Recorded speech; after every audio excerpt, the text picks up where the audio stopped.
Cette réunion, on l'a eu en commun, Hussein pour le lieu-dit et moi pour la Société Louise Michel. On s'est dit on va inviter Edoui au moment où ce livre sort parce que l'enjeu nous semble absolument décisif. Et les événements qui sont passés depuis n'ont fait que confirmer, entre autres, cette loi liberticide qui devrait être votée sous prétexte de combattre le terrorisme dans les semaines qui viennent à l'Assemblée nationale, fait partie du problème et des enjeux. Alors, Edoui, on ne présente pas, puisque tout le monde connaît le fondateur de Mediapart, tout le monde sait les points communs qu'il partage avec un certain nombre d'entre nous, qui sont l'enthousiasme pour Charles Péguy, par exemple, qui fait partie du jeu. Et d'ailleurs, la dernière fois qu'on avait invité Charles Péguy, c'était à l'université d'été du NPA, du BPNF. Bon, le lapsus ne te gênera pas. La dernière fois qu'on avait invité Edoui, c'était pour une séance de la Société Louise Michel à l'université d'été du NPA pour nous parler de Charles Péguy, qui avait été accompli. Et je pense qu'on y reviendra, puisqu'en janvier sort la biographie de Péguy par Romain Roland, une réédition, un texte qui n'avait jamais été édité depuis 1944, et donc une biographie énorme, une énorme biographie. Et donc je pense que ce sera l'occasion qu'on refasse quelque chose à ce moment-là autour de là. Ce soir, donc, le petit livre que Edoui a fait pour les musulmans est une sorte de cri poussé par rapport à la situation qui existe. Mais je pense que le mieux, c'est qu'il nous présente, en gros, pourquoi il l'a fait et qu'est-ce qu'il veut nous dire sur ce sujet. Bonsoir à tous. Merci à Hussein, merci au lieu-dit et merci à la Société Louise Michel pour être vraiment fidèle à la fois lors de cette discussion à l'université d'été du NPA autour de Péguy et à la fois la dernière fois, hélas je ne suis pas assez fidèle ici même, où je suis venu au lieu-dit. Dans les deux cas, c'était un hommage non pas à Péguy, mais à Daniel Ben Saïd.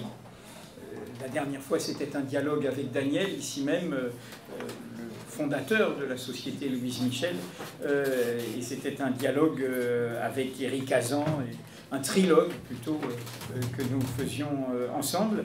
Et quand tu m'avais demandé de venir parler de Péguy, c'était en résonance avec l'œuvre et le chemin de Daniel Ben Saïd. Ici, à Louise Michel, vous recevez des savants, j'allais dire, des gens qui travaillent au cœur des idées, des théories. Là, je viens vous présenter, au fond, un petit livre citoyen, un petit livre de citoyen qui fait profession de journaliste. Philippe l'a dit, c'est un cri d'alarme, mais c'est aussi un geste de solidarité, et c'est aussi une proposition d'horizon. Le cri d'alarme, cela va de soi, c'est un peu...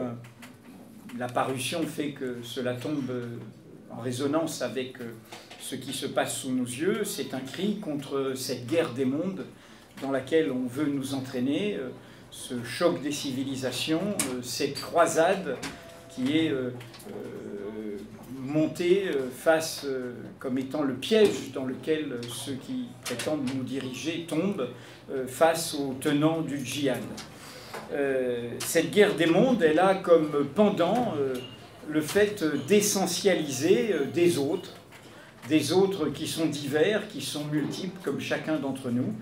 Et derrière cette essentialisation, il y a donc le mot islam, le mot musulman, alors que ces mots recouvrent une diversité d'origine, diversité de culture, diversité d'appartenance, diversité de croyances.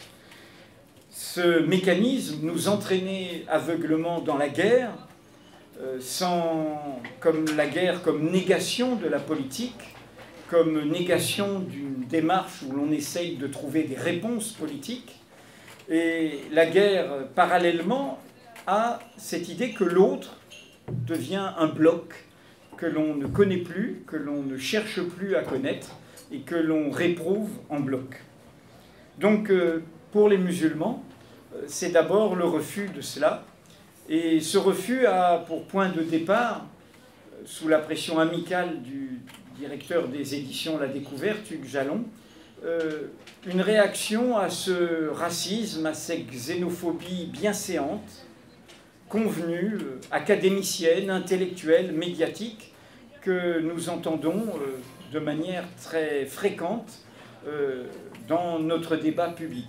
En l'occurrence, mon point de départ, c'est le lundi de Pentecôte du mois de juin dernier, d'avoir entendu sur France Inter, à l'heure de grande écoute du journal du matin, un récent académicien paré de ce statut du membre immortel de l'Académie française, Alain Finkielkraut, déclarait très paisiblement qu'il y a un problème de l'islam en France et que c'est un souci de civilisation que l'on ne peut pas laisser au Front National. Fin de citation. Et donc ce racisme bienséant, c'est celui qui, sous couvert de laïcité, sous couvert de rejet du religieux en général, en fait désigne, amalgame, rend comptable et responsable de ce pourquoi ils ne sont en rien nos compatriotes, je le répète, d'origine, de culture ou de croyance musulmane. Et c'est en ce sens que c'est d'abord un geste de solidarité, parce que ce qui m'a immensément choqué, c'est le silence, c'est l'indifférence dans laquelle on les laisse.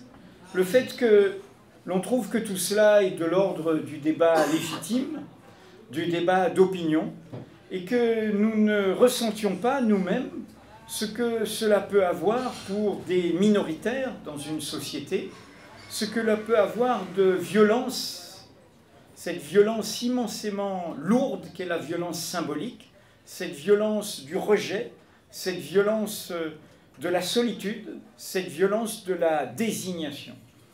Et évidemment, cette violence n'est pas sans conséquence, elle crée du ressentiment. Et elle crée en retour, notamment dans la jeunesse qui est concernée, du ressentiment, des rejets en retour, des refus en retour, des violences en retour, des égarements en retour, par sursaut aussi de dignité.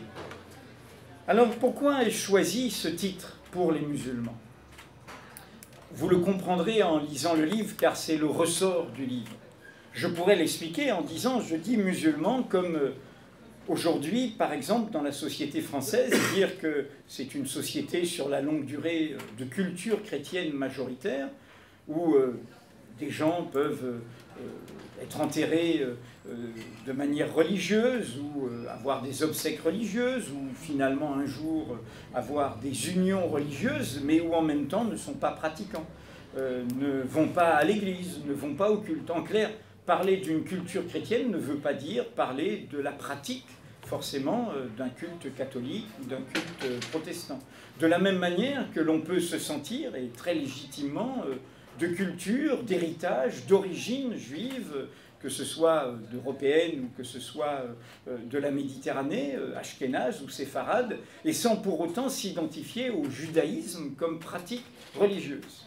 Et donc j'assume ce mot pour dire, derrière ce mot qui résonne avec une histoire d'une religion, d'un démonothéisme, il y a beaucoup de réalités diverses qui embrassent toutes sortes de façons de s'appartenir, d'être soi-même, et qui ne se réduisent pas au fait de pratiquer ou non le culte, de revendiquer ou non une appartenance religieuse.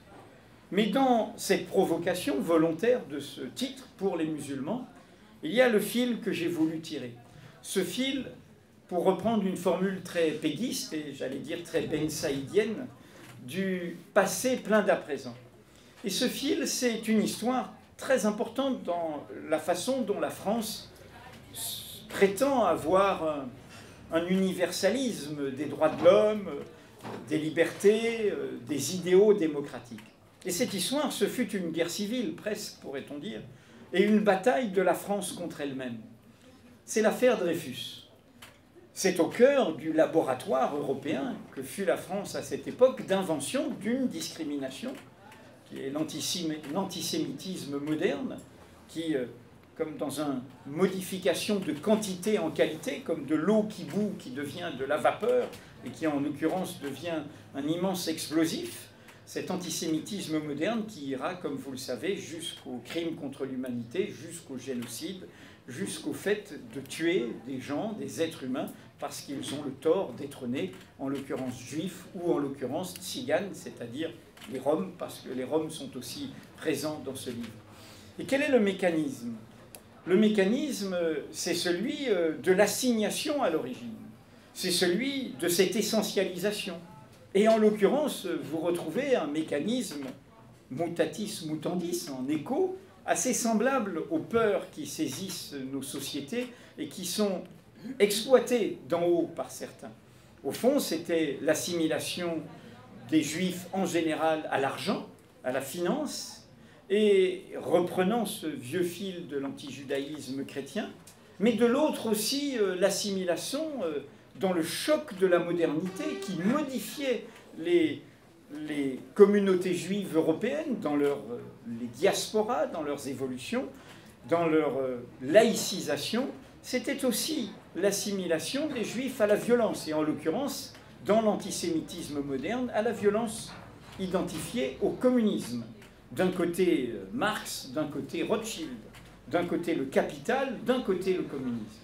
Comme vous entendez aujourd'hui, d'un côté, il y a les émirs et les émirats et le pétrole et la richesse et tous ces gens qui nous corrompent avec leur argent lié aux énergies fossiles et de l'autre côté, la violence de la terreur. Et tout cela va ensemble et ce sont les deux visages qui sont renvoyés à tous ceux qui sont peu ou prou concernés par l'islam, par cette origine, culture ou croyance musulmane. Alors ce point de départ, c'est un sursaut. Et c'est à ce sursaut que je nous invite.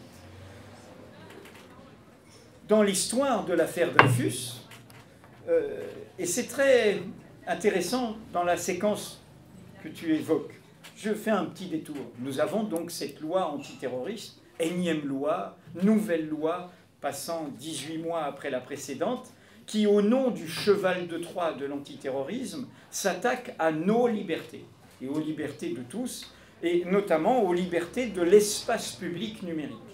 Et une des transgressions de cette loi, c'est de sortir de la loi sur la liberté de la presse, qui protège le droit à l'information, mais aussi la liberté d'opinion. Et la liberté d'opinion, c'est le droit de dire des bêtises, quitte à en rendre compte après. Eh bien, dans la loi qui a été déjà votée en première lecture, qui va aller au Sénat et qui est votée de fait, on extrait de cette loi sur la liberté de la presse le délit d'opinion lié au terrorisme, qui est dit le délit d'apologie ou de provocation. Même s'il n'y a pas d'acte derrière, on considère que ces paroles en elles-mêmes sont des paroles criminelles qu'il faut traiter comme des crimes et pas comme des délits de presse avec les lois spécifiques. Or, il y a une référence très forte à la séquence républicaine que je veux évoquer. Quelques mois après le début de l'affaire Dreyfus, il y a des lois qui sont votées par la Troisième République en France, qui sont des lois qui s'attaquent au terrorisme de l'époque. Le terrorisme de l'époque, c'était des anarchistes. Ils se trompaient. Hein, bon, ils se trompaient. Mais voilà, je dis souvent, derrière toute violence criminelle et fût-elle immensément condamnable, il y a parfois des registres d'idées, d'idéologies, voire d'idéaux qu'il faut, ce qui ne veut pas dire excuser, qu'il faut comprendre. Et en l'occurrence, donc, il y avait des anarchistes qui, dans l'extrême tristesse, l'extrême chagrin des suites de la Commune de Paris et de son massacre, faisaient des attentats. Excusez du peu, ils ont tué un président de la République, ils ont mis une bombe à l'Assemblée nationale, et ils ont mis des bombes aussi dans des cafés comme celui-là, considérant que le cochon de bourgeois devait payer pour son indifférence. Donc ils ont tué pas mal. Que fait à ce moment-là la Troisième République? Elle fait des lois pour dire l'apologie de l'anarchie est un crime. La propagande par le fait. Dire des idées anarchiques, c'est inciter à faire des attentats. Et ça donnera un procès des intellectuels de l'anarchie, etc. Ce qui m'intéresse dans cette histoire, c'est que les avocats qui défendront ces intellectuels de l'anarchie seront les seuls à se retrouver comme les premiers avocats, justement, de Dreyfus. Quelle est l'histoire de Dreyfus? Vous le savez, c'est un officier supérieur, un capitaine, un Alsacien d'origine, de famille juive, un peu hautain, un peu distant, un bourgeois, et qui est accusé injustement, mensongèrement, frauduleusement d'être un espion à la solde de l'Allemagne, avec un dossier trafiqué. Et la bataille morale qui aura lieu dans la gauche française de l'époque, c'est que certains diront « mais ce type, il ne nous concerne pas, c'est pas notre affaire. C'est un bourgeois, c'est un militaire, c'est un officier, c'est pas notre affaire. » Et puis, la xénophobie et le racisme n'ayant pas de frontières sociales, disant ben, en plus c'est un juif et l'antisémitisme existe aussi dans le mouvement ouvrier parfois. Et donc certains diront c'est pas notre affaire. Et d'autres vont se dresser, dont ces anarchistes justement, qui vont sauver ce fil, vont dire mais si c'est notre affaire, s'il y a un crime qui est commis d'État, un crime officiel contre un seul individu, c'est tout le monde qui est compromis. Et ils vont en faire un sursaut moral immensément démocratique où les droits de tous sont liés à la défense d'un seul, la défense principielle d'un seul, et qui n'est pas forcément notre plus proche. Et c'est un sursaut moral très très fort, et c'est à ça que j'invite évidemment par rapport à ce que vivent nos compatriotes musulmans. Alors, que s'est-il passé à ce moment-là? Dans les manuels d'histoire, vous vous souvenez qu'il y a eu une longue période d'indifférence, et puis tout d'un coup, il y a eu une bataille de presse, une bataille d'opinion, une bataille d'espace public avec cet article de Émile Zola, « J'accuse ». Or, 20 mois avant cet article, Émile Zola, qui avait été indifférent à ces lois dont je viens de parler sur les anarchistes, que l'on va appeler après les lois scélérates, c'est un nom qui va rester, qui avait été indifférent même au sort de Dreyfus, Émile Zola, qui était un homme établi, qui était président de la Société des gens de lettres, qui était devenu riche avec le succès de l'Assommoir, qui était officier de la Légion d'honneur, qui écrivait dans le Figaro, qui n'était pas déjà un journal très progressiste. Émile Zola va publier un article qui tombera comme un ovni, intitulé « Pour les Juifs ». Et cet article ne parle pas de Zola, ne parle pas de l'affaire. Et c'est 20 mois avant. C'est cet article qui va provoquer son entrée en bataille dans l'affaire. Bernard Lazare, copain de Charles Péguy, d'autres vont venir le voir pour lui dire « Après cet article, il faut que vous veniez, il faut qu'on vous montre les pièces, il faut que vous enquêtiez. » Et il va faire tous ces articles qui vont faire la bataille dont l'histoire démocratique française est si fière. Mais le point de départ, c'est cet article pour les Juifs, et qui l'amènera à quitter le Figaro, car ça ne plaira pas à beaucoup de lecteurs du Figaro. Pourquoi fait-il cet article? C'est qu'il est établi, installé en bourgeoisie. Et donc, de la même manière que je viens de parler de ce racisme bienséant, d'académiciens, d'éditorialistes, de unes de magazines, de débats médiatiques, c'est qu'il fréquente des salons littéraires où il y a Maurice Barrès, l'homme de la terre, du sang, et qui disait Dreyfus est coupable et je le déduis de sa race, disait-il. Et il fréquente aussi Édouard Drummond, l'auteur de La France juive, qui avait un journal, La Libre Parole, qui était sous-titré La France aux Français, parce que tout ça est lié. On désigne un bouc émissaire pour, évidemment, mettre tout le monde en guerre contre tout le monde. Et donc il se dresse contre cette banalisation mondaine. Et vous découvrirez ce que dit cet article. Il dit, y compris des choses que l'on peut dire aujourd'hui, y compris il comprend le ressort qui fait qu'on est assigné, du coup on va d'autant plus revendiquer son identité, on va d'autant plus être solidaire de manière communautaire, on va d'autant plus essayer d'échapper à cette assignation qui essaye de nous effacer, de nous demander de ne plus être là. Et donc, mon point de départ, c'est dans cette année où on a pensé au centenaire de la catastrophe européenne et où on a très peu traité de l'engrenage. Qu'est-ce qui a amené à cette catastrophe européenne de 2 guerres mondiales, de crimes contre l'humanité, d'une Europe profondément criminelle alors qu'elle était fière de sa civilisation, de sa culture, de son intelligence. C'est ce mécanisme-là, ce mécanisme de la crispation autour de la barbarisation de l'autre. Je suis avec Jaurès malgré Péguy ou avec Péguy malgré Jaurès. Je pense que c'est Jaurès qui évidemment avait raison en 14 et pas Péguy. qui part en soldat de la République universelle, mais qui part en soldat de la République universelle en écrivant des phrases terribles. Des intellectuels allemands écrivaient la même chose au même moment, sur le fait que l'Allemagne, c'est par essence la barbarie. Que quand la France colonise, mais non, elle ne colonise pas, elle apporte les Lumières, alors que l'Allemand est un barbare qui vient apporter sa violence. Cette idée de l'essentialisation des nations et des peuples. Et c'est le pire rouage qui instaure une logique totalitaire au bout du compte, de rejet des autres et de violence sans fin. Alors, en revenant et en alertant, en résonance avec cet engrenage, j'ai voulu poser, au fond, 3 questions. Revenir sur 3 questions qui, pour moi, sont au cœur des questions peut-être inachevées, malmenées, non assumées, de ce qui pourrait être un horizon pour trouver l'alternative face à ceux qui nous disent qu'il n'y a pas d'alternative. La première, pour moi, c'est que la question politique centrale, où se joue le levier politique central, c'est la question de l'égalité. Et le levier politique central, pour moi, aujourd'hui, c'est la question démocratique.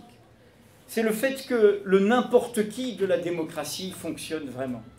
Que sans distinction d'origine, de naissance, de fortune, de diplôme, d'habitation, de lieu, j'ai le droit de m'en mêler, j'ai le droit de m'exprimer, j'ai le droit d'être un citoyen profondément actif. Et cette question de l'égalité, qui concerne la question, au fond, d'un peuple souverain, vraiment, elle est totalement imbriquée à la question dont je viens de parler. Car quand nous parlons des musulmans de France, de quoi parlons-nous? Nous parlons de ce qui a toujours été la construction de notre pays. La France est un pays qui, même avant d'être un empire colonial, s'est construit déjà comme un empire. S'est construit par annexion, intégration d'autres cultures, d'autres histoires. Ce fut le cas pour les Occitans, pour les Bretons et pour bien d'autres. Et nous avons toujours construit le moteur de notre créativité, c'est-à-dire de notre peuple, de nos classes populaires, de l'ascenseur social qui va fonctionner après, par ces mouvements de migration. Nous le savons tous. Nous sommes faits de ce monde, qui peut être d'Europe, qui peut être italien, portugais, espagnol, belge, polonais, et ainsi de suite. Mais nous sommes faits aussi de l'autre vague migratoire depuis un bon siècle déjà, qui est liée à notre longue histoire coloniale. Quand nous parlons de nos compatriotes d'origine, de culture et de croyances musulmanes, nous parlons de nos classes populaires. Nous parlons de ceux qui construisent nos voitures. Nous parlons de ceux que nous rencontrons sur nos chantiers. Nous parlons de ceux qui travaillent, qui pratiquent ou ne pratiquent pas leur religion, et qui abandonnent peut-être leur religion, mais qui ont à voir avec cette histoire, qui construisent des familles dans lesquelles certains vont vouloir être observants et d'autres aucunement, mais tous sont liés en grande part à cette histoire. Il suffit d'ouvrir les yeux pour ne pas oublier ça. Et une des questions clés de ce qui s'est joué, y compris dans l'histoire récente de notre peuple, hélas, c'est la fin en grande part du mouvement ouvrier juif, qui était très présent et qui avait des conséquences aussi sur l'expression dans la cité, la réduction, je dirais, du mouvement ouvrier juif, l'expression dans la cité à gauche, du côté de ceux qui venaient de cette immigration juive. Donc, il y a là un peuple que je n'assimile pas à sa religion, mais je dis, il est là. Et il est là avec son histoire. Et je vais y revenir sur la question religieuse. Donc, pour moi, il y a cette première question de l'égalité. Que chacun a droit de citer. Et que, pour continuer des formules péguistes, si un seul est en dehors de la cité n'est plus vraiment la cité. Et donc on ne demande pas un guichet pour rentrer dans la cité. On est là, on travaille ici, on crée de la richesse ici, on vient comme on vient avec son histoire, avec sa culture, avec ses préjugés, avec ses idéaux, mais on est dans la cité. Et on ne peut pas faire le tri à l'entrée de la cité. C'est une question pour moi essentielle parce que c'est profondément ce que la gauche, dans ses partis majoritaires, a depuis 30 ans perdu. Dans une séquence qui concerne l'ensemble des deux formations politiques historiquement majoritaires à gauche. Le bulldozer de Vitry pour le Parti communiste, les grèves dans l'automobile fin 82, début 83 pour le gouvernement commun des socialistes et des communistes, et la marche pour l'égalité et le racisme qui a été assignée à l'origine en l'appelant marche des beurs. Les grèves dans l'automobile, c'était des ouvriers syndiqués à la CGT. On était 3 ans après la révolution iranienne. Et dans leurs revendications, il y avait les salaires, il y avait les conditions de travail, il y avait la chaîne, mais il y avait qu'ils sont eux-mêmes. Et ils disaient, ben moi j'ai l'habitude pour certains de faire ma prière, donc je veux pouvoir avoir un lieu qui ne soit pas plein de graisse, qui ne soit pas à côté de la machine, où je peux mettre mon tapis de prière et faire ma prière. Du coup, le gouvernement de gauche à l'époque a dénoncé ces grèves comme des grèves islamistes. C'était des ouvriers qui venaient avec ce qu'ils sont. Et puis enfin, le bulldozer de Vitry, c'était dans une municipalité communiste et c'était un bulldozer face à un foyer d'immigrés. En clair, ces classes populaires-là, est-ce que nous leur avons tendu la main? Est-ce que nous leur avons dit, vous êtes chez vous ici, cette cité est la vôtre? Puis après, on discute, et je vais y venir. On discute de qu'est-ce qu'on va revendiquer ensemble, qu'est-ce qu'on va faire ensemble, quelle lutte on va mener ensemble. Ce qui m'amène à mon deuxième point dur dans ce livre. C'est la question religieuse, et qui interpelle évidemment l'ensemble de la gauche jusqu'à ses extrêmes gauches. Ma position depuis longtemps, c'est que il m'importe plus de savoir ce que nous faisons ensemble, ce que nous construisons ensemble, ce pourquoi nous luttons ensemble, que ce que nous croyons séparément. Et j'irai même au-delà dans une interprétation que je crois être l'interprétation juste de cette phrase souvent citée comme un cliché de Karl Marx, « La religion est l'opium du peuple », que cette phrase du jeune Marx est au contraire une phrase de compréhension des religions. Pas de dédain, pas de rejet, pas de sectarisme face aux religions.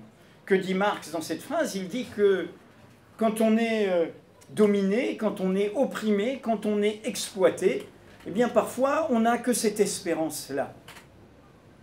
Le soupir de la créature sans espoir. Alors lui, il dit, bien sûr que ce sont des idéologies, les religions, et qu'il faudra un jour les faire tomber. Mais dans un premier temps, on vient avec ce qu'on est. Avec si quelqu'un qui est opprimé, exploité, qui ne voit pas le futur devant lui, qui ne voit pas comment il va faire son chemin, et on lui dit même ça, qui est votre croyance intime, personnelle, on va vous la répudier, on va vous la discriminer, on lui enlève le peu d'espoir qu'il peut avoir. Et là, je vous renvoie au livre, je rappelle combien dans son histoire véritable, la naissance du mouvement ouvrier, du mouvement du peuple, puisque les ouvriers, c'est encore aujourd'hui, on ne prononce plus ce mot dans les médias, mais c'est 25% des salariés dans ce pays, les employés, c'est 25%, le salaire, le revenu médian, vous le savez, c'est 1 650 €, c'est cela la France, dans ces groupes sociaux majoritaires, les femmes sont majoritaires chez les employés, les hommes chez les ouvriers, si on est hétérosexuel, souvent ça se marie ou ça fait des unions entre employés et ouvriers, c'est 50% du salariat, c'est le groupe social majoritaire. Et donc, que disait le mouvement ouvrier naissant? Il disait que c'est un piège qu'agitent ceux qui veulent opprimer, qui veulent gouverner, sans rendre des comptes, que cette guerre de religion, que cette façon d'exacerber la question religieuse est une façon de dissoudre la question sociale, de mettre de côté la question la plus importante, le travail, l'habitat, les transports, l'ensemble des questions concrètes que l'on vit.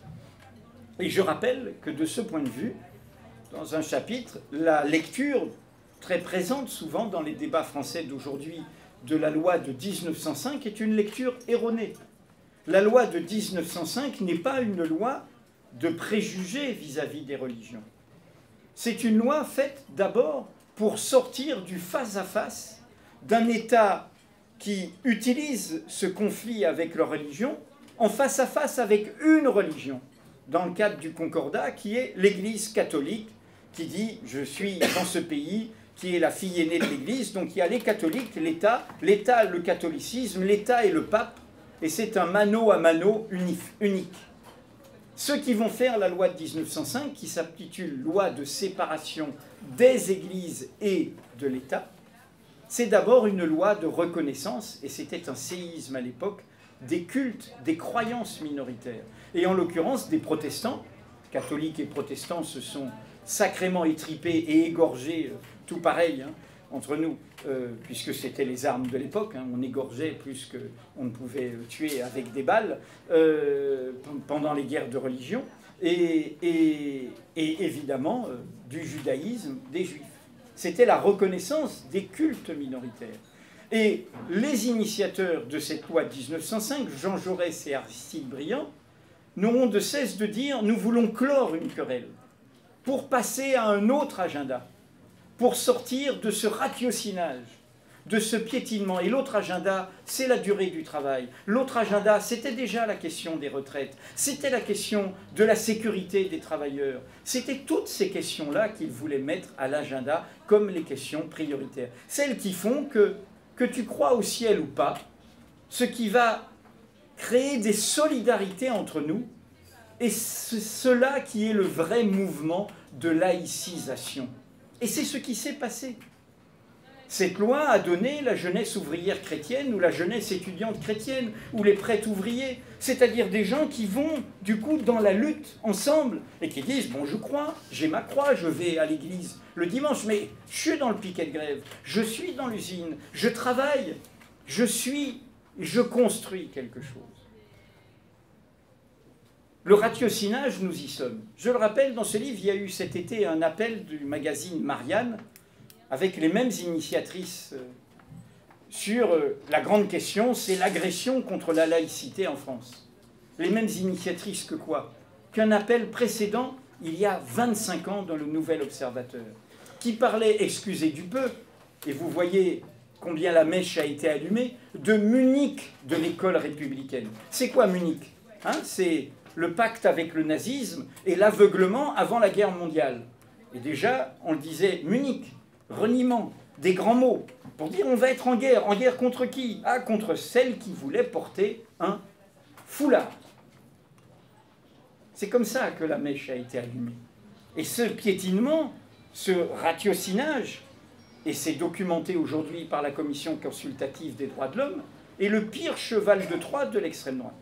Le pire cheval de Troie au sein du peuple du racisme et de la xénophobie. Ah, nous sommes laïcs, et la laïcité, et moi, Marine Le Pen, je représente la République, je défends la laïcité. Ah, contre ces gens qui arrivent avec leurs croyances. Et donc, si nous n'affrontons pas cela entre nous, nous sommes désarmés. Nous allons faire front commun en disant « Ah oui, on va faire les apéritifs saucisson pinard » ou comme il y a 2 jours à Hayange, la fête du cochon. Ou bien est-ce qu'on dit clairement « Mais oui, vous avez droit de citer. Peu m'importe comment vous êtes habillé, peu m'importe ce que vous allez faire le vendredi, peu m'importe vos habitudes alimentaires. Ce qui m'importe, c'est ce que nous allons faire ensemble. » Et c'est là qu'il y a une défaite essentielle. Quand on se demande comment des jeunes de 15, 16 ans, 17 ans peuvent se dire aujourd'hui, à un âge où on a des idéaux, à un âge où on pense qu'on peut sacrifier sa vie, où on n'a pas la maladie des hommes de 40 ans installée, hein, et où on se dit, bon, voilà, on a tous vécu ça à un moment. Et ces jeunes, ils ont entendu un président de la République dire qu'il faut aller punir le tyran Assad. Ils y vont dans un chemin qui, idéologiquement, est un chemin de perdition. Mais ils y vont d'autant plus qu'ici, on leur a dénié, dans un plafond de verre, dans une discrimination, on leur a dénié même cette idée d'exister, et d'être eux-mêmes, et d'être fiers d'être eux-mêmes. Et donc, il y a quelque chose, pour moi, d'essentiel, là, à déverrouiller, et qui concerne des débats qui ont lieu aussi bien à l'extrême gauche que la vulgate dominante de l'ensemble des partis majoritaires. Caroline Fourest, qui est une obsédée de l'islam, était invitée, je ne crois pas cette année, mais l'année dernière, par le parti de gauche à la fête de l'humanité. Le NPA est rentré en crise sur le fait qu'une candidate a voulu exister sur les photos de campagne avec son foulard. Et donc c'est une question qu'il faut... Je la documente, hein, je ne me contente pas d'un point de vue d'opinion.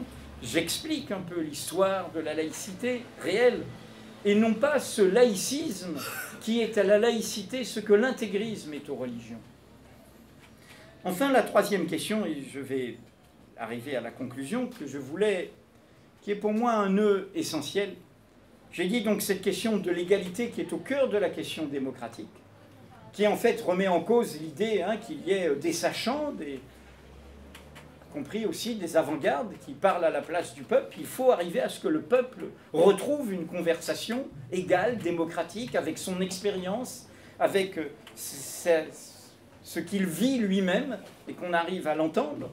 Et c'est une révolution démocratique qui doit accompagner la révolution industrielle que nous vivons. La révolution industrielle, comme les deux précédentes actuelles avec le numérique, est grosse d'une révolution démocratique, qui suppose que ce peuple retrouve sa délibération. Donc la deuxième question, c'est de déverrouiller cette obsession religieuse qui nous masque la question sociale et qui nous rend invisible une partie de notre peuple. Et c'est mon lien avec la troisième question. Vous entendez dans le débat actuel un mot revenir que je trouve être un mot terrible et dont il faut connaître l'histoire. Vous l'entendez de plus en plus. C'est ces mots, ces passagers clandestins des idées régressives et violentes. C'est le mot assimilation. Ah, il faudrait qu'il s'assimile quand même. C'est un mot terrible, assimilation. On peut parler, pour chacun d'entre nous, d'intégration, intégration à la vie de son immeuble, à la vie de ses collègues de travail, à la vie d'un pays, d'un quartier. Voilà comment on s'intègre, comment on fonctionne ensemble, comment on fait lien ensemble. L'assimilation est un mot terrifiant. Et c'est un mot colonial. C'est un mot d'un colonialisme qui dit « je suis la civilisation supérieure, tu dois t'assimiler à moi ». Donc tu dois t'effacer. Tu t'assimiles et donc tu te dépouilles de ce qui te fait particulier. Je suis la norme et tu dois me ressembler. D'où l'obsession, encore une fois, de tout ce qui renvoie à la présence dans l'espace public de ce qui, peu ou prou, est lié aux musulmans. Et donc, cette question de l'assimilation, qu'est-ce qu'elle nous pointe ? L'autre verrou que nous n'avons pas déverrouillé.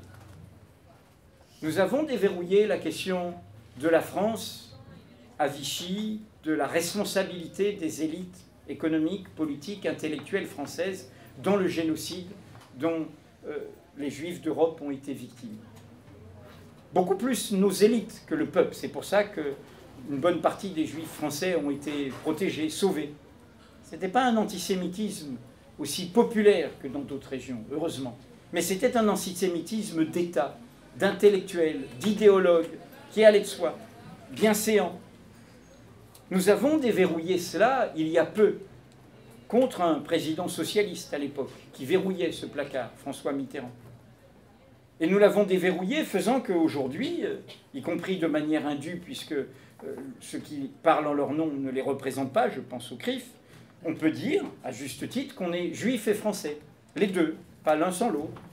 Et que, voilà, et qu'il va de soi que personne n'admettra qu'à une heure de grande écoute sur le service public, on dit qu'il y a un souci de civilisation en France qui serait le judaïsme. On dira, qu'est-ce que c'est ? Qu'est-ce que ça veut dire ? Il y a un problème juif, comme on a dit donc, dans le passé, et comme on dirait aujourd'hui, un problème musulman. Quel est l'autre verrou que nous n'avons pas déverrouillé, alors que nous avons déverrouillé celui-là? C'est notre histoire coloniale, à laquelle étaient associés déjà des gouvernants de gauche lors de la guerre d'Algérie. Notre histoire coloniale, elle est présente encore. Elle est présente dans ce mot d'assimilation, dans ce refus d'accepter le mouvement de notre peuple. Tout peuple bouge. Il n'est jamais fixe, un peuple. Il n'a jamais une identité immobile donnée. Et il est fait de ses apports. Et ces apports, c'est notre histoire. nous nous sommes invités pendant 5 siècles dans le monde, sans demander l'autorisation. Aujourd'hui, cela fait retour, et nous ne sommes plus seuls au banquet du monde. D'autres peuples veulent y être. L'Europe et les États et l'Amérique du Nord, c'est aujourd'hui 15% de la population mondiale. C'est fini le temps où ces 15% donneraient le là du monde à eux tout seuls. Mais ce monde, il est en nous aussi. Et loin d'être une menace, c'est une chance. Et c'est ça le message que je voudrais transmettre. S'assumer comme un pays qui est aujourd'hui le premier pays musulman d'Europe, la première communauté juive d'Europe rescapée du génocide, mais aussi la fille aînée de l'Église, mais aussi l'édit de Nantes qui a protégé un temps les musulmans, mais aussi les musulmans, les protestants, je voulais dire, pardon, lapsus, j'allais trop vite, mais aussi le pays, évidemment, de la laïcité, mais aussi, tel que je l'entends, et aussi le pays de la créolisation du monde, dont sont témoins tous nos compatriotes issus de ces outre-mer. Nous sommes ce pays de ce divers-là, mais nous n'en avons pas l'imaginaire politique. Et il n'est pas porté, y compris par les formations politiques qui se disent progressistes. Et je voudrais, dans ce livre, je cite un éclair de lumière fait sous le choc du drame de la catastrophe européenne par Jean-Paul Sartre, qu'il fait en dans un livre trop peu connu, Réflexions sur la question juive, mais au loin d'avoir, comme moi, pour les musulmans, une réflexion, ce n'est pas un livre sur qu'est-ce qu'être musulman, c'est un livre sur nous. Il pourrait s'intituler « Pour la France » ou « Pour les minorités », dans le souci du monde, dans le souci des autres, dans le souci de la justice, du peuple. Et donc, dans ce livre, il pointe le fait qu'il y a une figure, et qui pour moi fait penser à le discours dominant, y compris à gauche, qui est la figure du démocrate. Le démocrate, qui est pour lui le faux ami des Juifs, il lui reproche de se considérer comme juif, tandis que l'antisémite lui reproche radicalement d'être juif. Le démocrate, poursuit Sartre, ne connaît ni le juif, ni l'arabe, ni le nègre, ni le bourgeois, ni l'ouvrier, mais seulement l'homme en tout temps, en tout lieu, pareil à lui-même. Il s'ensuit qu'il manque le singulier, l'individu n'est pour lui qu'une somme de traits universels, il s'ensuit que sa défense du juif sauve le juif en tant qu'homme et l'anéantit en tant que juif. Et c'est là où Sartre nous indique la voie d'aujourd'hui. Mais nous ne l'avons pas fait, cette révolution intellectuelle. Ce que nous proposons est un libéralisme concret, pas le libéralisme économique, le libéralisme politique, celui du droit des individus qui construit la justice pour tous. Nous entendons par là que toutes les personnes qui collaborent par leur travail à la grandeur d'un pays ont droit plénier de citoyens dans ce pays. Ce qui leur donne ce droit n'est pas la possession d'une problématique et abstraite nature humaine, mais leur participation active à la vie de la société. Cela signifie donc que les Juifs, comme aussi bien les Arabes ou les Noirs, dès lors qu'ils sont solidaires de l'entreprise nationale, ont droit de regard sur cette entreprise. Ils sont citoyens, mais, ce sont des mots des années 40, mais ils ont ces droits à titre de Juifs, de Noirs ou d'Arabes, c'est-à-dire comme personnes concrètes. Et je revendique aujourd'hui le droit pour nos compatriotes musulmans d'être musulmans et français, et de se dire musulmans et français, comme être africain et français, être antillais et français, d'avoir les deux, pas l'un sans l'autre, et de refuser cette uniformisation où l'on, en dissolvant la pluralité de nos appartenances, en fait on nous fait rentrer dans un piège d'uniformité qui nous amène à nous désappartenir et à être dépossédés de ce qui nous permettrait, notamment pour les plus démunis socialement d'entre nous, de lutter, de revendiquer. Et je voudrais vous faire un petit cadeau que je n'ai pas mis dans ce livre, qui est un texte trop peu connu. Ce livre se termine par une citation d'Aimé Césaire qui dit qu'il faut qu'il y ait des hommes, des femmes de bonne volonté pour dire non à l'ombre qui menace. Je dis, qu'attendons-nous, hommes et femmes de bonne volonté? C'est un livre pour nous inviter à lutter et à ne plus piétiner dans l'aigreur, dans le ressentiment, dans la guerre de tous contre tous. Car, encore une fois, mon identité contre la tienne, ma religion contre ta religion, ma croyance contre ta croyance, c'est la fin d'un monde commun. Ce texte, c'est la lettre par laquelle Aimé Césaire, qui était à l'époque leader du Parti communiste martiniquais, va rompre avec le Parti communiste français en 1956. ils rompt sur fond de débat dans le communisme international. Au moment, c'est la conférence de Bandung en 1955, c'est l'ascension du tiers-monde, c'est les luttes pour les indépendances nationales, et au fond, c'est le refus de la dépendance par rapport à l'Union soviétique via le Parti français. Mais Césaire va plus loin. Il pointe un mot, et ce mot va bien au-delà de la situation concrète qu'il vivait à l'époque. Et pour moi, c'est un mot avec lequel la gauche française dont elle ne s'est pas séparée. Il dit, ce mot, c'est le fraternalisme. Le fraternalisme. Car il s'agit bel et bien d'un frère, d'un grand frère, parle des Français, du Parti français, par rapport aux Antillais, qui, imbu de sa supériorité et sûr de son expérience, vous tend la main, d'une main hélas parfois rude, pour vous conduire sur la route où il sait se trouver la raison et le progrès. Or, c'est très exactement ce dont nous ne voulons pas, ce dont nous ne voulons plus. Nous voulons que nos sociétés, et il parle au nom du tiers-monde naissant, s'élèvent à un degré supérieur de développement, mais d'elles-mêmes, par croissance interne, par nécessité intérieure, par progrès organique, sans que rien d'extérieur vienne gauchir cette croissance, ou l'altérer, ou la compromettre. Dans ces conditions, on comprend que nous ne puissions donner à personne délégation pour penser pour nous, délégation pour chercher pour nous, que nous ne puissions désormais accepter qui que ce soit, fût-ce le meilleur de nos amis, se porte fort pour nous. Et c'est ici une véritable révolution copernicienne qu'il faut imposer. Tant est enraciné en Europe, et dans tous les partis, et dans tous les domaines, de l'extrême droite à l'extrême gauche, l'habitude de faire pour nous, l'habitude de disposer pour nous, l'habitude de penser pour nous, bref, l'habitude de nous contester ce droit à l'initiative dont je parlais tout à l'heure, et qui est en définitive le droit à la personnalité. C'est assez dire que pour notre part, nous ne voulons plus nous contenter d'assister à la politique des autres, au piétinement des autres, aux combinaisons des autres. L'heure de nous-mêmes a sonné, et cette dernière phrase, qui rejoint ce que je vous disais sur l'assimilation, il y a deux manières de se perdre. Par ségrégation murée dans le particulier, mon identité close, fermée aux autres, ou par dilution dans l'universel. Et ceux qu'il revendiquait, comme Édouard Glissant, comme Frantz Fanon, l'homme des damnés de la Terre, c'est cette idée d'un universel riche de tout le particulier. Et c'est ce particulier qu'il nous faut retrouver en tendant la main d'une pleine et entière reconnaissance à nos compatriotes, je le répète, de culture, d'origine ou de croyance musulmane. Merci.